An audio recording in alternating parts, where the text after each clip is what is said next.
Have you ever stopped and wondered, why does it feel like we're becoming more connected through technology, yet more divided as people? Why does it feel like every election asks us to choose between two sides? When many Americans don't feel completely represented by either, why does it seem like every problem creates another argument instead of another solution? My name is William Michael Hadala Jr., and welcome to the Watt Hour. This isn't a political speech. It's not a campaign. It's not about asking you to agree with me. It's about asking questions that I believe millions of people are already asking themselves because maybe, just maybe, the biggest problems we face today aren't because people are inherently bad. Maybe our systems were designed for a different world. And perhaps it's time we started designing systems for the future instead of endlessly debating the past. We don't have a people problem. Every day we're told America is divided, Republicans versus Democrats, conservative versus liberal, rural versus urban, young versus old, rich versus poor. But when I travel, when I meet people, when I talk to business owners, veterans, teachers, parents, students, workers, most people aren't asking for conflict. They're asking for opportunity. Most parents want safe communities, good schools, affordable homes, reliable jobs, affordable energy, healthcare that works, a future where their children can do better than they did. Those aren't Republican dreams. They aren't Democratic dreams. They're human dreams, which makes me wonder, what if we've spent so much time arguing about labels that we've forgotten the people behind them? Technology is changing everything, whether we like it or not. Artificial intelligence is changing the world. Robotics, automation, biotechnology, space, energy, manufacturing, every industry is changing. Some jobs will disappear. Entirely new industries will emerge. Children entering kindergarten today may work in careers that don't even exist yet. The question isn't whether change is coming, it already has. The question is, how do we prepare people? How do we build an education system designed for the next 50 years instead of the last 50? How do we ensure technology serves humanity rather than humanity serving technology? I don't believe technology is our greatest challenge. Leadership is, vision is, character is. Those are human decisions.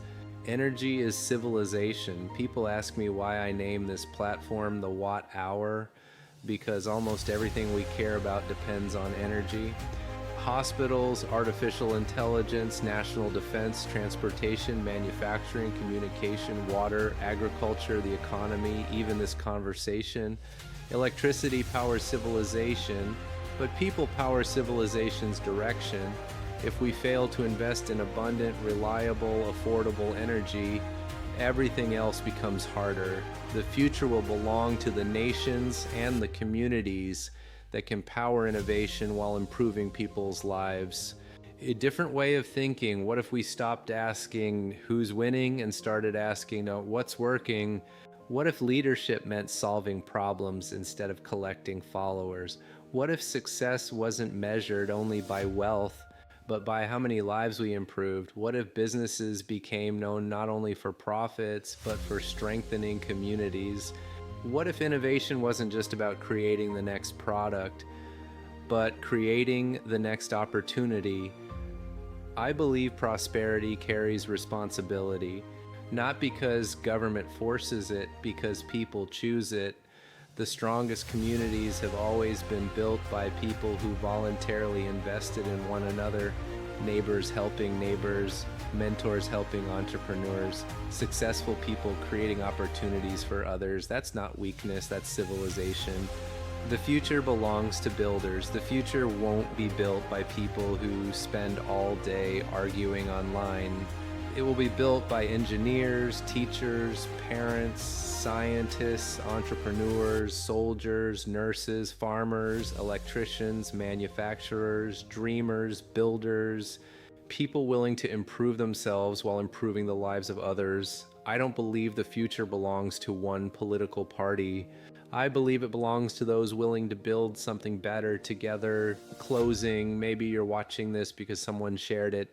Maybe you agree with every word. Maybe you disagree with half of it. That's okay. The purpose of the Watt Hour isn't to tell you what to think. It's to encourage you to think, to ask better questions, to challenge assumptions, to imagine what kind of future we want our children and grandchildren to inherit. My name is William Michael Hadala Jr. Over the coming months and years, we're going to explore the biggest questions facing humanity: artificial intelligence, energy, innovation, leadership, economics, education, national security, the future of work, the future of freedom, and most importantly, the future of people. If you're tired of constant outrage, if you believe we can disagree without hating each other, if you believe innovation and compassion can exist together, if you believe the future is something we build, not something we fear, then I'd love for you to join me, subscribe, share this conversation with someone who sees the world differently than you do. Because real change doesn't begin with winning an argument. It begins with starting a better conversation. I'm William Michael Hadala Jr. This is the Watt Hour. And together, let's build a future worthy of the generations that will one day inherit it.